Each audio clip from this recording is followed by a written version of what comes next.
Bismillahirrahmanirrahim. Assalamualaikum warahmatullahi wabarakatuh.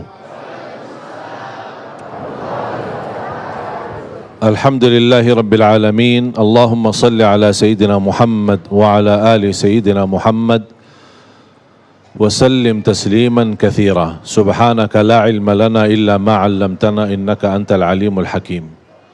Para habaib yang saya cintai, para alim ulama, para kiai yang saya banggakan, yang saya muliakan, guru kita bersama yang sudah memberikan banyak ilmu buat kita semua. Memang luar biasa beratnya dan susahnya untuk menjaga lisan. Kita lebih merasa enak berbicara daripada memilih diam. Kita lebih menghabiskan waktu ngobrol daripada diisi dengan zikir.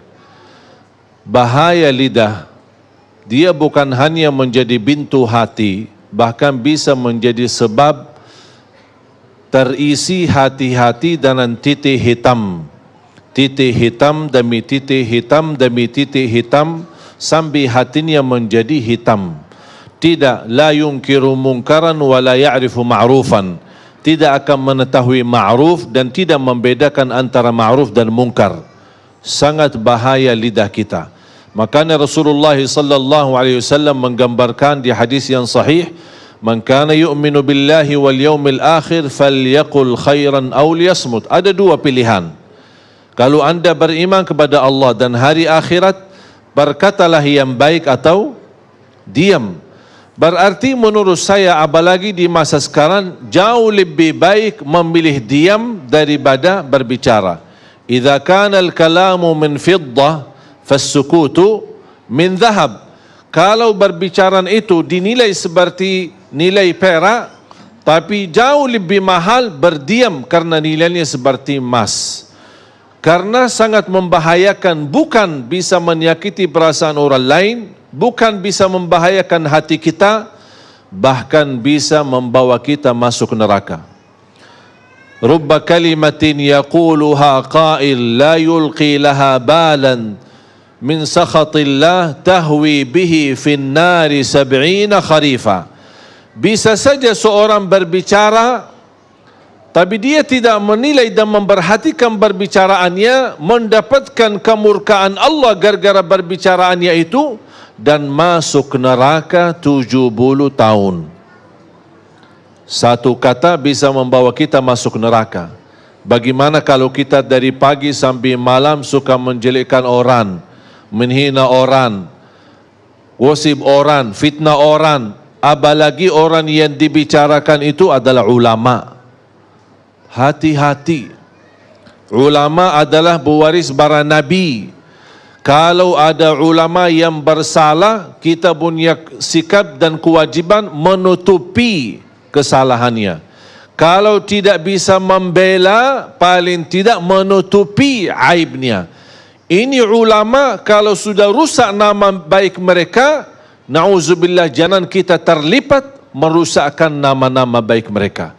Mengapa kita berusaha menutupi aib orang lain? Supaya kita ditutupi aib kita oleh Allah subhanahu wa ta'ala.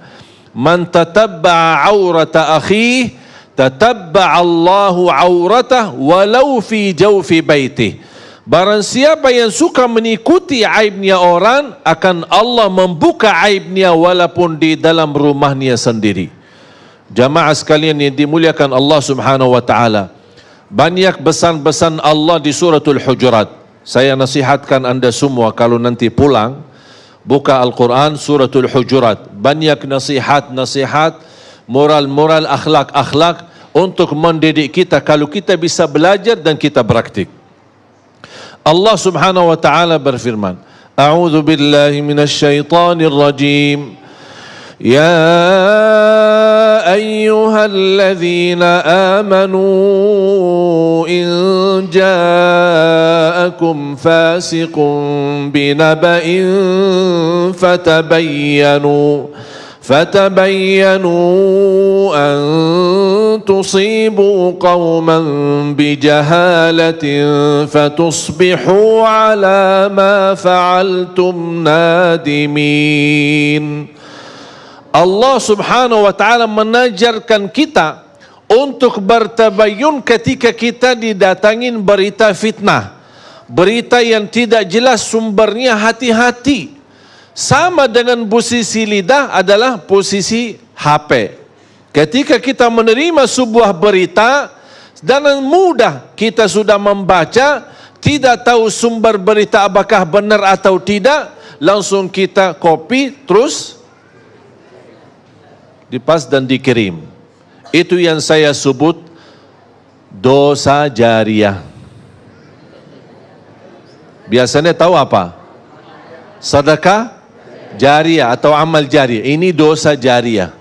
Apa itu dosa? Kalau sudah terlanjur kita menerima berita yang hoak, berita yang tidak benar, atau video yang tidak benar, atau video isinya maksiat dan dosa, terlanjur kita sudah lihat, udah cukup, astaghfirullah wa atubu ilaih.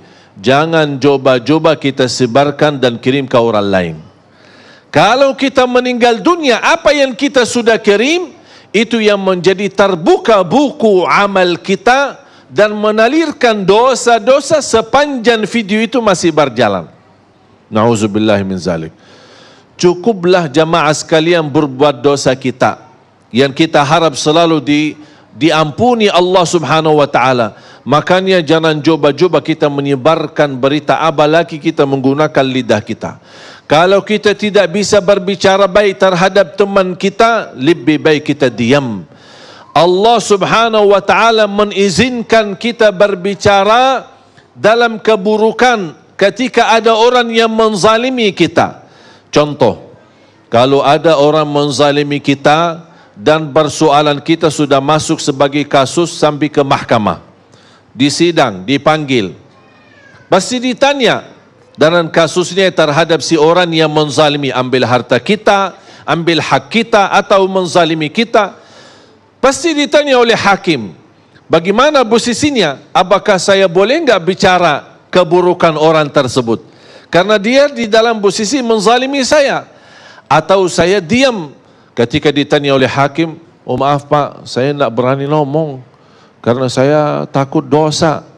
Terus gimana mau diselesaikan masalahnya di mahkamah, di depan hakim? Allah di hal ini mengizinkan. La yuhibbullahul jahra bis-su'i minal qawli illa man zulim. Allah tidak suka orang-orang yang berbicara buruk terhadap orang lain, kecuali orang-orang yang pernah dizalimi. Kalau ada orang menzalimi kita, orang-orang menyakiti kita, kita berhak membela, kita berhak berbicara, tapi tidak boleh berlebihan. Artinya ketika kita ingin membalas, ingin menyampaikan, ingin menolong hajat-hajat kita kepada hakim atau kepada orang-orang yang bisa membantu kita, tidak boleh menjadi di posisi dizalimi, menjadi orang yang menzalimi. Makanya kata ulama, lebih baik kita tidur dalam keadaan dizalimi daripada tidur dalam keadaan menzalimi. Lebih baik kita dihina, kita dicaci maki, kita difitnah, tapi saya berusaha menjaga lidah. Termasuk amal kebaikan, bukan hanya membawa keburukan, kebaikan-kebaikan, amalan-amalan salih yang kita lakukan, gara-gara lidah bisa menjadi hanus amal kebaikan kita. Bisa sia-sia amal-amal kebaikan kita. Kalau Allah sudah menanugerahkan kita beramal salih dan tidak ada yang tahu, jangan menjadi kebiasaan suka mencerita kebaikanmu saat anda melakukan kebaikan itu sendiri. Contoh, suka tahajud? Langsung jawab suka. Besok pagi kita ketemu teman pas di kerja, teman kita melihat, aduh, kita ngantuk. Kenapa? Saya tadi malam capek, sepanjang malam salat malam.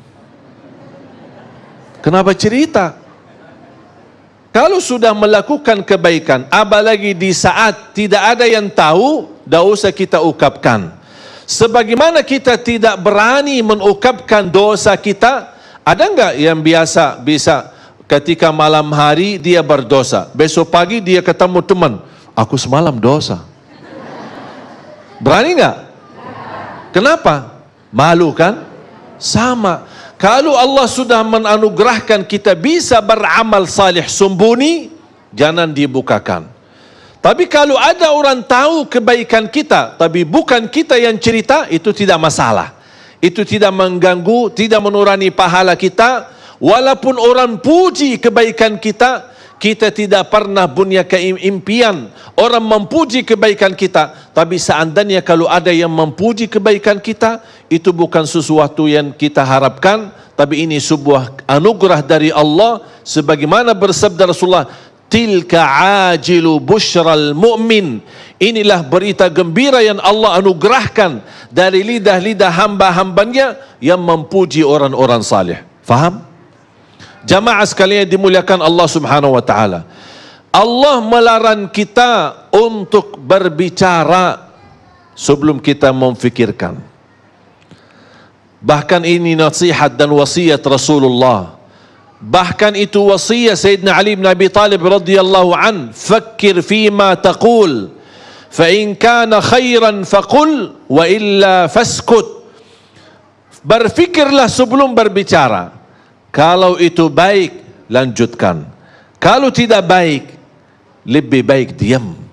Sebagaimana bahaya lidah, bisa satu keburukan yang kita ucapkan membawa kita masuk neraka 70 tahun. Tapi alhamdulillah sebaliknya, Allah memberikan dengan lidah yang ringan untuk bisa berzikir, amalan ibadah yang paling ringan, tapi di sisi Allah pahalanya paling besar. Amalan zikir hanya tugas lidah, gerakan lidah, tidak perlu wudu, tidak harus menghadapi kiblat, berdiri, duduk atau berbaring, dimanapun kita berada, biarpun ibu-ibu lagi halangan, masih bisa gunakan lidahnya untuk berzikir kepada Allah. Amalan ringan, mudah dibaca, mudah diingat, mudah dihafal, mudah diucapkan, tapi pahalanya sangat besar. Contoh sederhana, subhanallah wa bihamdi, subhanallahil azim.